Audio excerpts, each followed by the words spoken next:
Christmas morning in Savannah, December 1856. It was supposed to be quiet. Christmas morning in Savannah, 1856. The sky just turning grey, the frost clinging to branches, and inside the Carter estate, silver trays were being laid with ham and honey rolls. Church bells rang in the distance, soft and sacred. Then came the screaming. Not the cry of a child, not the alarm of a kitchen fire. This was something else.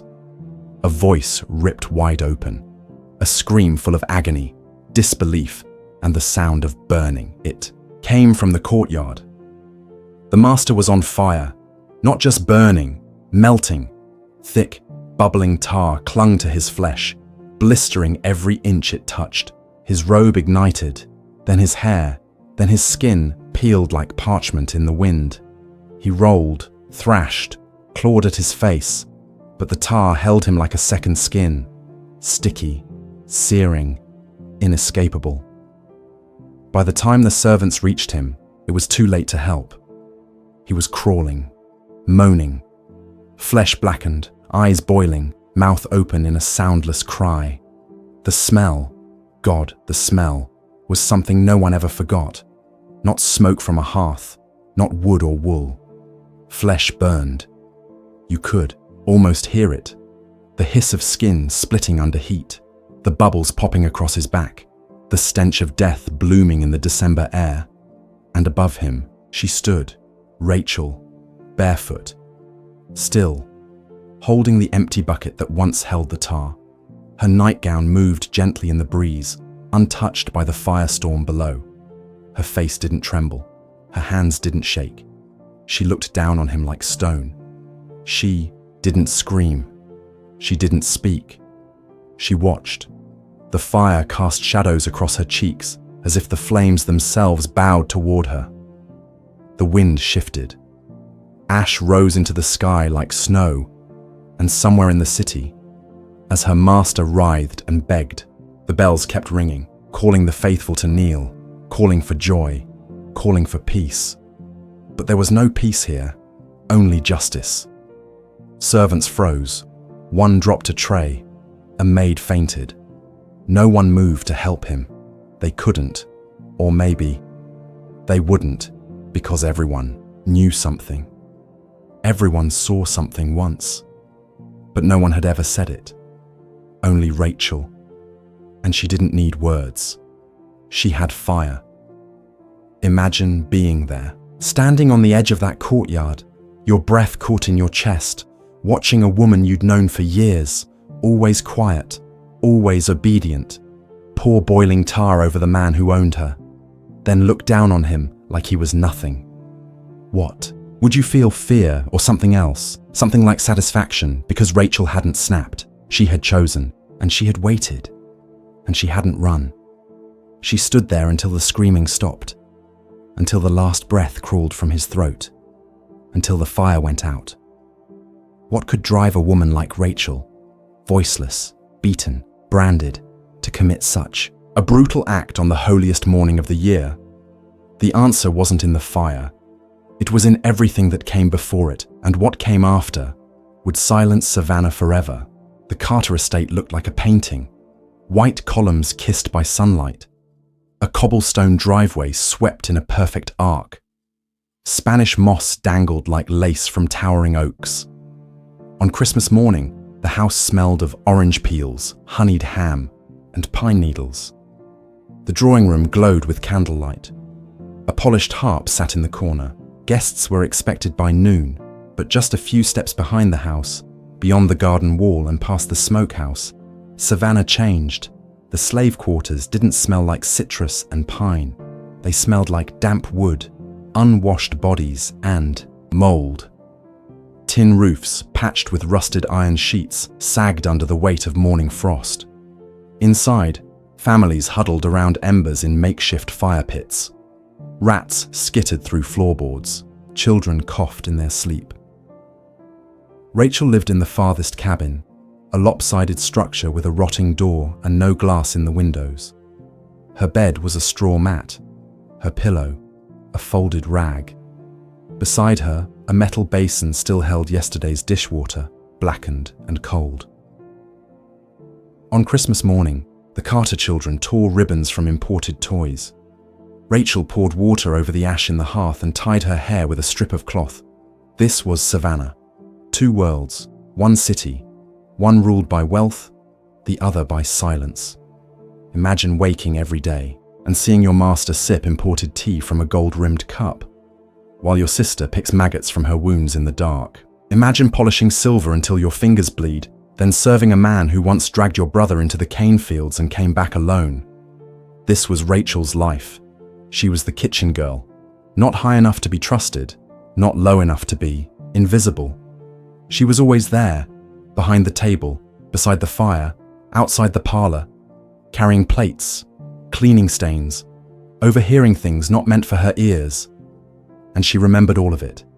She remembered the red wine spilled on her back during last year's dinner party, and how the master called it punishment for clumsiness. She remembered the girl who used to share her cot, the one who went into the main house after dark and came back broken. She remembered the preacher who said God sees all, then looked away. Savannah was full of smiles and violins, but underneath the lace and scripture, it stank of rot. Rachel wasn't the only one who knew, but she might have been the only one who kept watching, silently, while the house wrote its sins in perfume and paper. And on Christmas morning, the house tried to keep pretending. The guests still came, the harp still played, and the smell of burning flesh was scrubbed from the bricks by sunset. The story they told themselves? It was madness, a sudden snap, a fit of rage. Nothing to be done. But those who worked the kitchen, the fields, the stables, they didn't believe that, because madness doesn't boil tar for hours before sunrise. Madness doesn't wait until the house is quiet and the victim is alone. Madness doesn't stand still and watch. That takes something else, something colder, something earned. The Carter estate would never say it. But deep down, every brick knew what Rachel knew. That fire wasn't madness. It was memory, and it was coming for them all. Something had cracked beneath Savannah's polished floorboards, not just in Rachel, but in the very soil. The question now wasn't, why did she do it? The question was, what had they done to her? Rachel hadn't always been quiet. There was a time, years ago, when she laughed under her breath while grinding herbs, when she sang to herself while washing linens by the river. A time when her eyes still had light in them. A time when hope hadn't yet been beaten out of her. That was before Isaac. Isaac wasn't hers. No slave ever truly belonged to another, but he was the only thing in her life that made the cold nights feel less like prison. He worked the stables, gentle hands, broad shoulders, voice like syrup. He used to leave small carved animals under her pillow. Once, he made her a necklace from broken spoon handles, and he promised her something, a plan. They would run. When the rains came and the dogs couldn't track, he'd saved a compass. She'd mapped the roads with her eyes. There were rumors of safe houses, of trees marked with hidden symbols. They didn't dream of the north, just freedom or even a chance at it. But then Isaac was called into the house one night. Rachel waited all night, eyes wide open, fingernails digging into her palms. He never came back. She was told he tried to steal something, that he attacked the master. But the field hands whispered a different story, that the master found Isaac's necklace on Rachel's nightstand, that he didn't like the thought of her heart belonging to anyone but him. The next morning, the ash pit behind the smokehouse burned hotter than usual. Rachel didn't cry. She didn't ask questions. She just stopped singing, stopped talking. She scraped dishes in silence, peeled potatoes in silence, cleaned blood from the floorboards in silence, and the silence grew. The master liked her quiet. He mistook it for obedience, control. He started visiting the kitchen late at night. He would press behind her while she worked, fingers grazing the edge of her apron. Sometimes he whispered things. Other times he said nothing at all. The cook, an older woman named Clara, tried to protect her, said she had a fever, tried to send her into the quarters early. Clara was reassigned to the fields within a week. Rachel learned to be invisible, to stiffen her body, to breathe shallow, to not look him in the eye. But she remembered. She remembered everything, and she started writing, not on paper. She used the wooden spoon she stirred grits with, carving letters into the underside of the kitchen table. Short phrases, initials, dates. She etched the word Ash and stared at it for hours. She wrote the name Isaac and underlined it 3 times. She recorded every visit, every whispered threat, every bruise that didn't show through fabric. It wasn't a journal, it was a ledger, a record. Proof, not for others, but for herself. That she wasn't going mad. That it happened. That it mattered. And then, the tar arrived. It was a shipment, meant for patching cracks in the outer wall, but she requested it stay near the fire pit, claimed it was safer there, near the heat. No one questioned her. Why would they? She was quiet, reliable, forgettable. She began tending the fire more often, watching how long it took to boil, how it hissed when stirred, how it clung to wood. She timed it, tested the weight of the bucket, studied the wind. Christmas was approaching. The estate was distracted. Letters from Charleston, guest lists, wine orders. The master was drinking more, and Rachel was preparing, not for escape, for something final. You see, she didn't want to run anymore. She wanted to leave a scar. Something no prayer could wipe clean. Something they couldn't bury. But this was only the beginning. Because fire alone wasn't enough. She needed them to hear him scream. She needed them to see. And when the bells rang on Christmas morning, they would. The night before Christmas was colder than expected. Savannah usually stayed warm through December. But that evening, the wind cut through the estate like it was hunting something. The trees swayed. Dogs whined in their kennels. The moon hung, low and yellow, like a sick eye watching from above. Inside the Carter house, the party had gone late. Guests from Charleston, Macon, and as far as New Orleans drank and danced in the parlor. Fiddle strings sang. Boots tapped on polished floors. Rachel moved quietly through the room, tray in hand, eyes down. The master had already had too much wine. His laughter was louder than usual. He joked about taming his house staff before and the new year. Several men laughed, one didn't. Rachel never looked at him, but she heard everything. She served the last of the cider at 11:48 p.m. Dishes were cleared. Guests stumbled to the guest rooms or out to their carriages. The house slowly exhaled, candles dimming, heels clicking away on hardwood. Then came the silence, and Rachel was still awake. She stepped outside into the dark, where frost had begun to form along the porch railing. In her hand was a black iron bucket, already lined with hardened tar. She crossed the yard to the back of the estate, where the fire pit waited. She'd hidden wood beneath it hours earlier, dry and ready. She lit it with 2 strikes of flint. The flame caught fast. The pit glowed orange. Shadows danced across the bare trees. And still, she moved in silence. Not rushed, not afraid. She was wearing a plain white shift. Barefoot, she poured in the tar. Thick. Slow. Cold at first. It began to bubble within minutes. The smell was foul, chemical, oily, bitter. But Rachel didn't flinch. She stirred it with a wooden stick, watching the surface hiss. She waited as it thickened, darkened, shimmered. It would take time, but she had all the time she needed. She had chosen this night. Carefully, the master always rose before the others, a habit.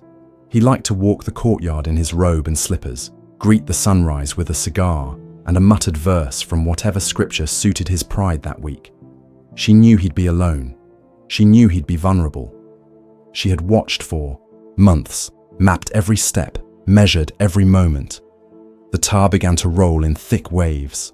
Rachel set the bucket beside the pit, its handle glowing faint from the heat. She crouched on the frozen ground, eyes fixed on the horizon, breath slow and steady.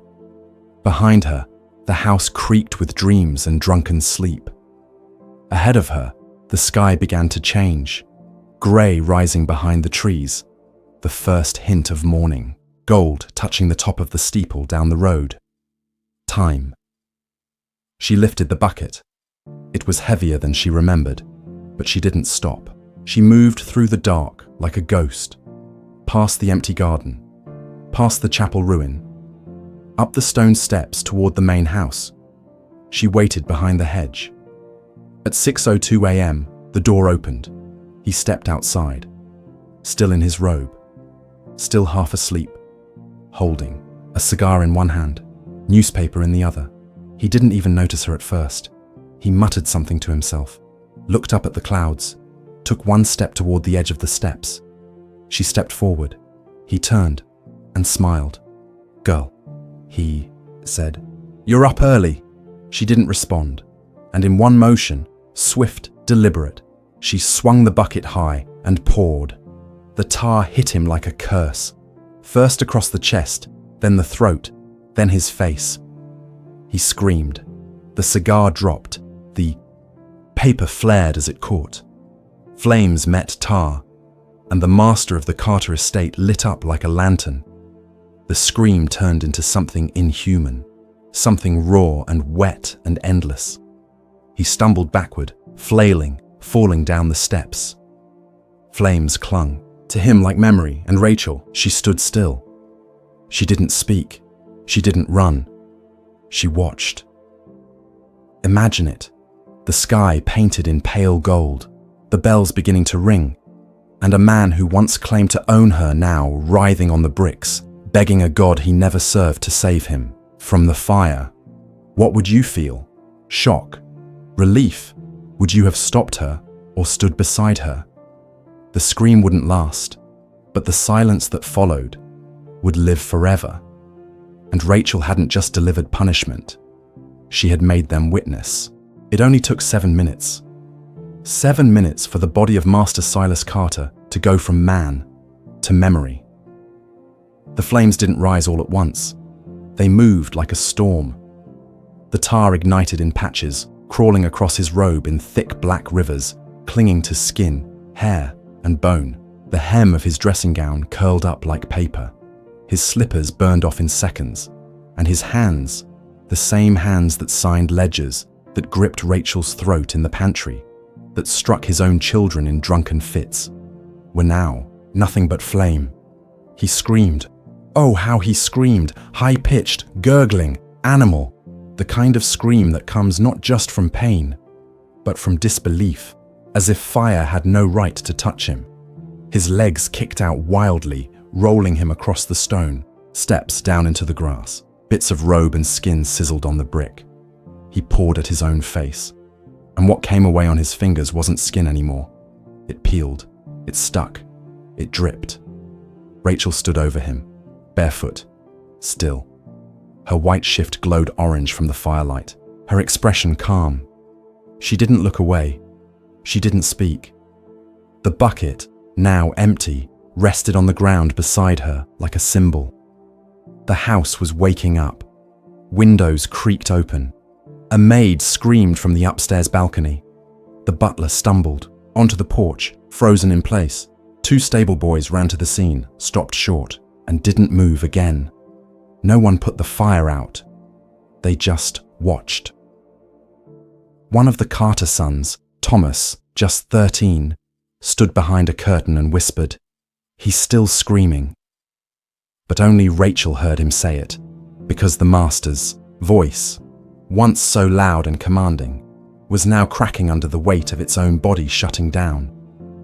His mouth moved, forming words no one could hear. Maybe it was help.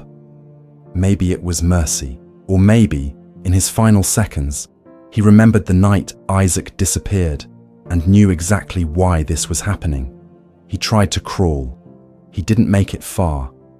The last part to burn was his face, eyes gone, tongue blistered, teeth blackened. He collapsed into the dirt, steam rising from his chest in slow, weak spirals, and then silence. No final breath, no sudden gasp, just stillness. And the fire, flickering gently on what was left of a man who once called himself master. Rachel didn't move. She stood over the body for another full minute before finally lowering her eyes, picking up the bucket and walking toward the kitchen. Her feet left small, perfect prints in the frost beside the scorched earth. She passed the cook, Clara, who stood in the doorway clutching her apron. Their eyes met. Clara didn't speak, but she stepped aside. Rachel set the bucket on the counter. Then, she sat down. The sheriff was called within the hour. He found the body still smoldering. Found the staff standing in a wide circle, not panicked, just quiet. The master's wife hadn't come outside. The guests had locked themselves in their rooms. No one touched the body. When he asked what happened, no one answered. Until Rachel spoke. "I did it," she said. He turned toward her. "You confessing, girl?" Rachel looked up, her eyes steady, dark, dry. "I said I did it." No tremble, no apology, just truth. The sheriff scratched his chin. "Why?" She looked out the window. He waited. She didn't answer. And she never would. Imagine being there, seeing the smoke rise into the pale Christmas sky, the air thick with scorched fabric, and something else. Something like justice. Not the kind written into law books, but the kind that lives in the bones of the broken. A justice that doesn't come with a gavel, but a flame. Later, the papers would call her insane, a savage, a warning. They said she snapped, said she was dangerous. But they didn't know what she'd survived, didn't know what she'd seen, or buried, or endured. They never asked, and even if they had, Rachel wouldn't have told them, because some stories aren't for the powerful. They're for the ones who watched in silence for too long, and on that Christmas morning, the silence ended in fire. Rachel didn't run, she didn't fight, she just watched. And what she watched burn was more than just a man, it was the lie he built. By nightfall, the courtyard was scrubbed clean. The scorched grass was dug up and replaced with gravel. The body, or what remained of it, was wrapped in a sheet and buried without ceremony behind the estate's chapel ruins. No hymns, no headstone, just dirt. The official story, as written by the sheriff, was slave hysteria. Rachel had gone mad. No motive was necessary. No testimony was taken. Case closed. But everyone on that property knew better. The cook, the butler, the stable hands, even the master's children, who'd seen just enough through the cracks in the curtains to know this wasn't madness. It was message. The master's wife left the house 2 days later, moved to Charleston, never returned. The estate remained, but it never recovered. Crops began to fail. The oaks near the smokehouse were struck by lightning that spring. One of the Carter boys drowned in the river 2 months later. The help said the land was cursed, and maybe it was, because stories like Rachel's don't stay buried, not when the earth itself remembers. The quarters whispered her name. Some said she died in prison, others claimed she escaped, taken north by abolitionists who bribed a guard. A few said she was hanged behind the courthouse before dawn, but that her shadow still showed up on the bricks each Christmas morning. But the most persistent rumor, that she lived, that she made it to Philadelphia, changed her name, and started again. That she worked as a healer, that she raised daughters, that she kept a black iron bucket under her bed for the rest of her life. Not as a weapon, but as a reminder. No one ever confirmed it. But every year, on Christmas Day, someone leaves a white cloth and a tin cup outside the gates of the Carter estate, always folded, always clean. No note, just silence, like a signature. They tried to erase her. They called her a killer. They wrote her out of their history, but they couldn't erase the fire. Because Rachel didn't just destroy a man, she cracked the illusion. She made sure someone paid, not just with blood, but with fear, with legacy. Imagine being the child of someone who once owned her, and knowing that in one act, she did what no preacher, no law, no army could do. She forced the system to bleed, not through politics, through punishment, and she did it without saying a word.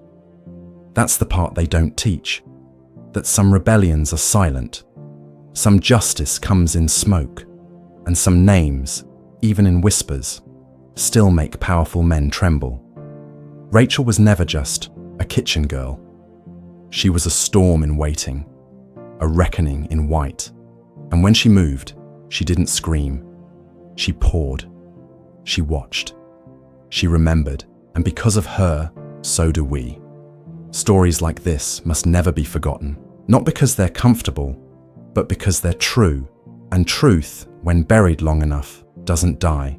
It ignites. If you want to uncover more stories they tried to silence, more names, more flames, more truth buried in the soil, stay with us. Because this fire was only the beginning.